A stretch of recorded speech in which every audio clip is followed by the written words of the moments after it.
Hi friends, ఈరోజు స్నిగ్గీ పెళ్ళి గురించి కొన్ని విషయాలు మాట్లాడదాం అనుకుంటున్నాను మా. సో చాలామంది అడుగుతూ ఉన్నారు, మ్యామ్ పెళ్ళి హైదరాబాద్లో ఉంటుందా నెల్లూరులో ఉంటుందా అని చెప్పేసి. అన్ని ఫంక్షన్స్ నెల్లూరులోనేమ్మా. ఎందుకంటే కాబోయే అల్లుడిది కూడా నెల్లూరే. అల్లుడు గారు అంటం లేదు, మరీ ఫార్మల్గా ఉంటుందని. సో నాకంటే చాలా చిన్నవాడు కూడా కదా, సో బిడ్డలాగే అనిపిస్తాడు మనోజ్ కూడా. సో అన్ని ఫంక్షన్స్ నెల్లూరే. కొన్ని ఫంక్షన్స్కి ఇద్దరికి కలిపి కూడా చేద్దామని అనుకుంటున్నాము. నూనె నలుగు లాంటివి, సంగీత్ అంటే ఎలాగో వస్తారు ఇలాంటివి అన్నమాట. అంటే అట్లా ప్లాన్ చేసుకున్నాం అన్నమాట. హైదరాబాద్లో ఎందుకు చేయడం లేదు అంటే, హైదరాబాద్లో ఉండే వాళ్ళందరూ బంధువులందరూ నెల్లూరుకి వస్తారు, ఫ్రెండ్స్ కూడా అన్నమాట. కాబట్టి అన్నీ నెల్లూరేమ్మ. ముఖ్యంగా ఈ మధ్య పసుపు దంచే కార్యక్రమం పెట్టున్నాము. 23rd జరిగిందని. కొంతమంది బ్లాక్ డ్రెస్ అన్నారు. స్నిగ్గీది బ్లాక్ కాదమ్మా, నేవీ బ్లూ. అది మేమందరం ఎల్లో వేసుకున్నాం కాబట్టి తను కొంచెం స్పెషల్గా కనిపించాలని ఆ కలర్ సెలెక్ట్ చేసుకునింది. యాక్చువల్గా పాపం పింక్ కానీ అట్లా ఏదైనా చూడాలనుకునేది కానీ దొరకలేదు తనకి. కాబట్టి నేవీ బ్లూ వేసుకునింది అనమాట. అంత మాతో కలిసిపోతుంది కదా అందుకని. సో మేమందరం అనుకున్నాము ఇట్లా ఎల్లోనే వేసుకుందాము అని చెప్పేసి అనమాట. మీరు చూస్తే బాబు అప్పుడు కూడా అలానే వేసుకున్నాం అందరం. కానీ అప్పుడు కౌశి కూడా ఎల్లో షర్టే వేసుకున్నాడు, అప్పుడు కాంట్రాస్ట్ ఏం వేసుకోలేదు వాడు. ఇకపోతే స్నిగ్గీది లవ్ కమ్ అరేంజ్డ్ మా. అరేంజ్డ్ మ్యారేజ్ ఏం కాదు, అట్లానే పూర్తిగా లవ్ మ్యారేజ్ అని కూడా చెప్పను. కొంచెం చెప్తాను దీని గురించి. స్నిగ్గీకి 20 years ఉన్నప్పుడు దానికి కొంతమంది అడుగుతూ ఉండేవాళ్ళు దాన్ని చేసుకుంటాము అని చెప్పేసి. అంతే కదా, అమ్మాయిలు అబ్బాయిలు ఉండేటప్పుడు అడుగుతూ ఉంటారు కదమ్మా, పెళ్లి చేస్తారా పలానా వాళ్ళు అడుగుతున్నారు అని చెప్పేసి. సో 1-2 మంచి మ్యాచెస్ వచ్చాయి అప్పుడు. అంటే వాళ్ళు వెయిట్ చేస్తామన్నారు, అది ఎంత చదువుకున్నా కానీ వెయిట్ చేస్తామన్నారు. నేను అప్పుడు ఊరికే అన్నాను స్నిగ్గీతో, దానికి అప్పుడు 20 years, 3rd yearలో ఉందనుకుంటాను.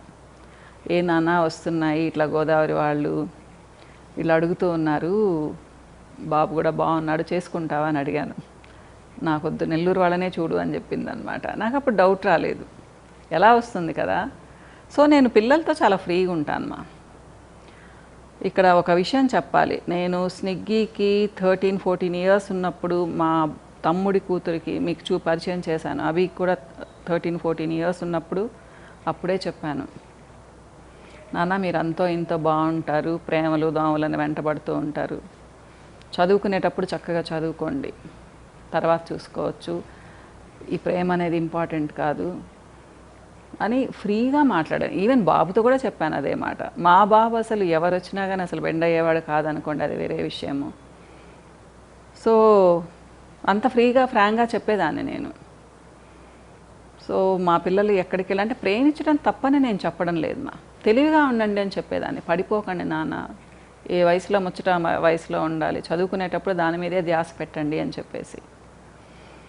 So one fine day నాతో స్నిగ్గీ ఒక మాట చెప్పాలమ్మా నీతో అని చెప్పి వచ్చి కూర్చునింది. క్యాజువల్గా ఏదో పని చేసుకుంటూ అడిగాను, ఏంటి నాన్న అంటే, ఒక అబ్బాయికి నేనంటే చాలా ఇష్టము అని చెప్పింది. ఇలానే చెప్పింది నాకు. ఈచ్ అండ్ ఎవ్రీ డైలాగ్ గుర్తు ఇప్పటికి కూడా. అవునా అంటే, అది అప్పుడప్పుడు మనోజ్ అనే పేరు చెప్తుండేది. ఎవరు నాన్న ఈ బాబు అంటే, దానికి ఫ్రెండ్స్ ఉండేవాళ్ళు మా. దాని గ్రూప్లో ఒక 5 మంది 4 మంచి ఫ్రెండ్స్ ఉండేవాళ్ళు, అబ్బాయిలు కూడా అనమాట. అంటే నెల్లూరు అబ్బాయి అమ్మ, నేనంటే చాలా ఇష్టము అంటే, నాకు దాని మొహం చూస్తే కొంచెం కందిపోయినట్టు బ్లష్ అయినట్టుందన్నమాట. నీకు అని అడిగాను అంటే, నాకు కూడా ఇష్టమే అని చెప్పింది. అంటే ఏంటి ప్రేమనా అన్న. నువ్వు ఎలా అనుకుంటే అలా, నేనంటే చాలా ఇష్టము, నీకు చెప్దాం అనుకుంటూ ఉన్నాను అనిందనమాట. సరే మరి నీకు నచ్చాడు అంటున్నావు, మరి నాకు నచ్చకపోతే అని అడిగా. నీకు నచ్చకపోతే ఏం లేదు మా, కామ్గా అయిపోతాను అనింది. నిజంగానా అని చెప్పన్నా. అవునమ్మా నేనేం అట్లా కమిట్ అయ్యానని ఏం చెప్పలేదు, నీకు నచ్చితే నేను చెప్పాను తనతో కూడా అని చెప్పింది. నాకు ఆ మాట ముచ్చటగా అనిపించింది. సో వితిన్ 3-4 డేస్లోనే పిలిపించాను ఆ బాబుని. ఫస్ట్ చూడంగానే ఇంప్రెస్ అయిపోయాను. అంటే మంచిగా అనిపించాడు. ఒక్కొక్కసారి మనకు ఒకళ్ళని చూడంగానే ఒక మంచి ఇంప్రెషన్ వస్తుంది కదా, చాలా ముచ్చటగా అనిపించాడు. ఇద్దరికి ఏజ్ గ్యాప్ కూడా పెద్ద లేదు మా, చాలా ఫ్యూ మంత్స్, ఒక 6 నెలలు 7 నెలలు తేడా ఉందేమో అంతే. సో చిన్నగా బాగా ముద్దుగా అనిపించాడు అనమాట. ఒక black shirt, black pant, white shirt వేసుకొని వచ్చాడు. భలే బాగా నచ్చాడు అనమాట. కూర్చోబెట్టి మాట్లాడాను. ఏ నాన్న ఏం చదువుతున్నావు ఏంటి అంటే, తను కోయంబత్తూరులో ఇంజనీరింగ్ ఫైనల్ ఇయర్లో ఉన్నాడు అప్పుడు. సో ఎందుకు ఇష్టం నీకు స్నిగ్గీ అంటే అని అడిగాను. అది లోపలికి పంపించాను, అది స్నాక్స్ ఏదో తీసుకురమ్మని చెప్పి. తెలీదా ఆంటీ, నాకు మాత్రం భలే ఇష్టము స్నిగ్గీ అంటే అని చెప్పాడు. మరి అమ్మతో చెప్పావా? స్నిగ్గీ నాతో చెప్పేసింది, మీ మదర్తో చెప్పావా అని అడిగాను. ఆంటీ స్నిగ్గీ ఇప్పుడు చెప్పింది, నేను మా అమ్మకి ఇంకా 3 సంవత్సరాల ముందే చెప్పాను అని చెప్పాడు అనమాట. చాలా క్యూట్గా అనిపించింది అది. సార్ అమ్మ ఏమనింది అని చెప్పాను. ఫస్ట్ చదువుకో, తర్వాత చూద్దామని చెప్పింది అన్నాడు అనమాట. సో అంతే, అప్పుడు మాట్లాడుకునింది. ఇంకా తర్వాత కొంచెం విచారించుకుంటే మంచోళ్ళు అని చెప్పారు. మా బాబుతో చెప్పాను, నాన్న ఇలా అంటుంది అంటే వాడు ఒకటే మాట అన్నాడు, ఆ బాబు చాలా మంచోడు మా, స్నిగ్గీకి ఇష్టమైతే మనం కళ్ళు మూసుకొని పెళ్లి చేసేసేయచ్చు అని చెప్పాడు. సో అబ్బాయిలకు తెలుస్తుంటుంది కదమ్మా, ఈ విషయాలు బాగా చెప్తుంటారు. కౌశిక్ చాలా బాగా చెప్తూ ఉంటాడు అనమాట ఇలాంటివన్నీ. నాకు కూడా ఆ బాబుని చూడంగానే మంచిగా, చాలా మంచిగా అనిపించాడు అనమాట. సో ఇంక అప్పటి నుంచి కొంచెం అప్పుడప్పుడు వస్తూ ఉండేవాడు. కాకపోతే ఏదో అనుకుంటాం కదా, అప్పుడు ఎవరితో చెప్పలేదు మా, చాలా తక్కువ మందికి తెలుసు. తర్వాత వెంటనే జాబ్ తెచ్చుకున్నాడు. చాలా రెస్పాన్సిబుల్గా ఉంటాడు, ఓపిక్గా ఉంటాడు. ఇద్దరు చిన్న చిన్నగా ఆర్గ్యూ చేసుకుంటూ ఉంటారనమాట. బాగా క్యూట్గా అనిపించింది. సో ఇన్ని సంవత్సరాల నుంచి వెయిట్ చేశారు మా. స్నిగ్గీ యూఎస్ వెళ్ళే ముందు చెప్పేశాను అందరికీ, నాన్న మీకేమో ఇంత ఇష్టం అంటున్నారు. అప్పుడు మామయ్య ఉన్నారు, ఆయన అంటూ ఉండేవాడు పాపకు కూడా పెళ్లి చేసేద్దామని అంటూ ఉండేవాడు అనమాట.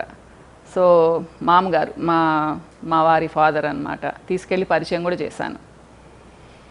సో అలా అందరికీ పరిచయం అయిపోయాడు అనమాట. కౌశి అప్పుడు ఇంకా ఫ్యామిలీతో కూడా పరిచయం చేసుకొని వాళ్ళను కూడా పిలుచుకున్నామ్మా. అందుకనే చెప్తున్నాను, లవ్ కమ్ అరేంజ్డ్ అని చెప్తున్నాను. కానీ పిల్లలిద్దరూ ఎక్కడ హద్దులు దాటలేదు, ఎలా చెప్తే అలా ఉన్నారు. కూర్చుంటారు, ముచ్చటగా మాట్లాడుకుంటారు. స్నిగ్గీ తక్కువ వెళ్తుంది వాళ్ళ ఇంటికి, ఈ మధ్య బాగా ఫ్రీక్వెంట్గా వెళ్తూ ఉంది. బాగా కలిసిపోతుంది స్నిగ్గీ కూడా. వాళ్ళకందరికీ కూడా స్నిగ్గీ అంటే చాలా ఇష్టం. మాకైతే ఇంకా చెప్పాల్సిన అవసరం లేదు. మనోజ్ మా ఇంట్లో బాబులాగే ఉంటాడనమాట, వస్తూ ఉంటాడు.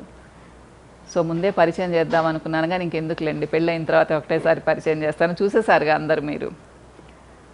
ఈ విషయంలో నేను లక్కీ అనుకుంటాను మా. ఎందుకు అనుకుంటే, దానికి ఇష్టము అని ఎవరో ఒక అబ్బాయిని తీసుకొస్తే నేను గబుక్కున కాదనలేను. రాంగ్ డెసిషన్ అనుకోండి, బాధపడాల్సి వస్తుంది. ఇదంతా ఎందుకు చెప్తున్నాను అంటే, కొంతమంది తొందరపడిపోతూ ఉంటారు. కనీసం కొద్ది రోజులు కూడా వెయిట్ చేయరు, గబుక్కున డెసిషన్ తీసేసుకుంటారు. కనీసం 1-2 ఇయర్స్ కూడా వెయిట్ చేయరు, మాకు పెళ్లి చేసేసేయండి అని అడుగుతూ ఉంటారు, లేదా వెళ్ళిపోయి పెళ్లి చేసేసుకుంటూ ఉంటారు. ఇవి తొందరపాటుమ్మా. నచ్చినప్పుడు కొన్ని రోజులు వెయిట్ చేయాలి. నేను 1 ఇయర్ బ్యాకే వీళ్ళని పెళ్లి చేసుకోమన్నాను. ఇంకా బాగా సెటిల్ అవ్వాలి, తర్వాత పెళ్లి చేసుకుంటామని చెప్పారు ఇద్దరు. సో మనోజ్ కూడా మంచిగా క్యాలిక్యులేటెడ్గా ఉంటాడు మా. సో నాకు అది చాలా నచ్చింది. నాకని కాదు, మా అందరికీ నచ్చింది. సో ఇలా సెలెక్ట్ చేసుకున్నప్పుడు ఎవరికి ఇబ్బంది లేదు. ఎవరో ఒకళ్ళని తీసుకొచ్చి, గబుక్కుని తీసుకొచ్చి, బాబు అంటే నాకు చాలా ఇష్టము, నేను ఆడనే పెళ్లి చేసుకుంటాను, పెళ్లి చెయ్యి అంటే నచ్చకపోతే ఏం చేస్తాను చెప్పండి. సో అమ్మాయిలకి అబ్బాయిలకి ఇద్దరికీ చెప్తున్నాను, ప్రేమించడం తప్పు కానే కాదు, కానీ తొందరపడి డెసిషన్ తీసుకోకండి. కొంచెం కొన్ని రోజులు చూడండి. మీరు డేటింగ్ అనుకుంటారా, ఏమనుకుంటారా, అది మీ ఇష్టం. హద్దులు దాటకండి, ఎవరి లిమిట్స్లో వాళ్ళు ఉండండి. ఇద్దరి వైపు పేరెంట్స్కి నచ్చ చెప్పేటట్టుగా చూడండి. ఎందుకు అంటే తల్లిదండ్రుల ఆశీర్వాదాలు కావాలి, వాళ్ళ బ్లెస్సింగ్స్ ఉంటేనే ఫ్యూచర్లో కూడా మీరు బాగుంటారు. కొంతమంది అంటూ ఉంటారు, వాళ్ళు అసలు ఇష్టమే లేదు, మేము పెళ్లి చేసేసుకుంటామని చెప్పేసి. అది చాలా దారుణమ్మా. అలాంటి తల్లిదండ్రులను చూసినప్పుడు బాధ వేస్తుంది, వాళ్ళు ఎంత ఫీల్ అవుతూ ఉంటారు. కాబట్టి ఒప్పించండి. మీది మంచి డెసిషన్ అయితే పేరెంట్స్ హ్యాపీగా ఒప్పుకుంటారు. అది క్యాస్ట్, రిలీజియన్ పెద్ద పట్టించుకోరుమా. అబ్బాయిలంటే కొంచెం ఓపికగా సంపాదించేటట్టు ఉండాలి, అమ్మా నాన్నలంటే అభిమానంగా ఉండాలి. అమ్మాయిలంటే కూడా అంతే, వాళ్ళకి సహనం ఉండాలి, వాళ్ళకి కొంచెం పనులు వచ్చి ఉండాలి. ఇప్పటి రోజుల్లో వాళ్ళు కూడా ఏదో అంతో ఎంతో సంపాదించుకునేటట్టుగా ఉండాలి.